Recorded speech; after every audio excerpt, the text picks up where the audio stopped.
I'm going to do chapter 4. You can see my little baby sleeping in the background.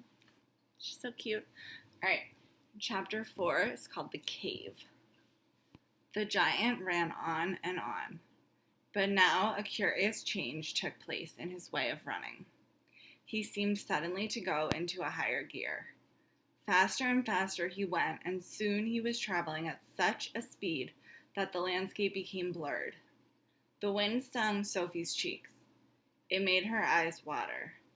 It whipped her head back and whistled in her ears. She could no longer feel the giant's feet touching the ground.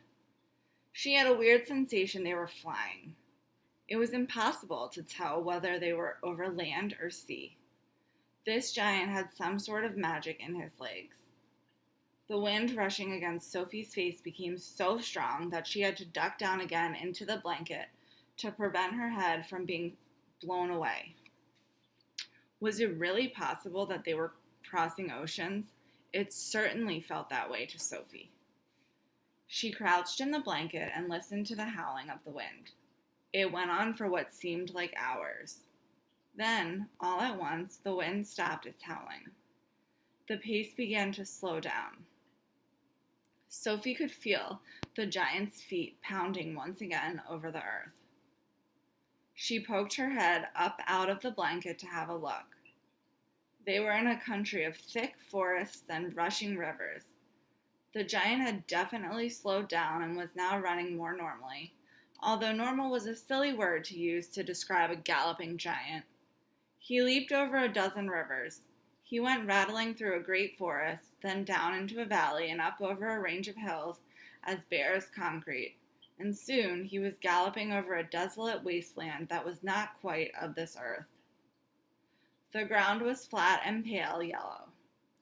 Great lumps of blue rock were scattered around, and dead trees stood everywhere like skeletons. Here's a picture of the giant running and the mountains. The moon had long since disappeared, and now the dawn was breaking. Sophie, still peering out from the blanket, saw suddenly ahead of her a great craggy mountain. The mountain was dark blue, and all around it the sky was gushing and glistening with light. Bits of pale gold were flying among delicate, frosty white flakes of cloud, and over to one side the rim of the morning sun was coming up, red as blood. Right beneath the mountain, the giant stopped. He was puffing mightily. His great chest was heaving in and out. He paused to catch his breath. Directly in front of them, lying against the side of the mountain, Sophie could see a massive round stone. It was as big as a house. The giant reached out and rolled the stone to one side as easily if it had been a football, and now, where the stone had been, there appeared a vast, black hole. The hole was so large the giant didn't even have to duck his head as he went in. He strode into the black hole, still carrying Sophie in one hand, the trumpet and the suitcase in the other. As soon as he was inside, he stopped and turned and rolled the great stone back into place so that the entrance to a secret cave was completely hidden from the outside. Now that the entrance had been sealed up, there was not a glint of light inside the cave. All was black. Sophie felt herself being lowered to the ground. Then the giant let go of the blanket completely. His footsteps moved away. Sophie sat there in the dark, shivering with fear. He is getting ready to eat me, she told herself. He will probably eat me raw, just as I am. Or perhaps he will boil me first. Or he will have me fried. He will drop me like a rasher of bacon into some gigantic frying pan sizzling with fat. A blaze of light suddenly lit up the whole place. Sophie blinked and stared.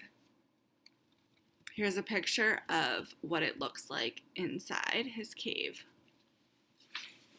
She saw an enormous cavern with a high rocky roof. The walls on either side were lined with shelves, and on the shelves there stood row upon row of glass jars. There were jars everywhere. They were piled up in the corners.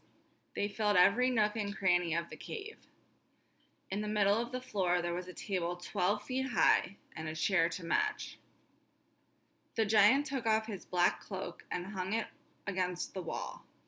Sophie saw that under the cloak he was wearing a sort of collarless shirt and a dirty old leather waistcoat that didn't seem to have any buttons.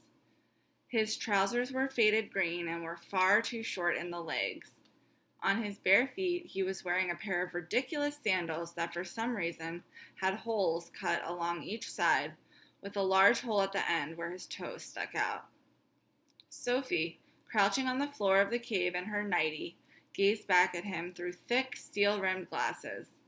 She was trembling like a leaf in the wind, and a finger of ice was running up and down the length of her spine.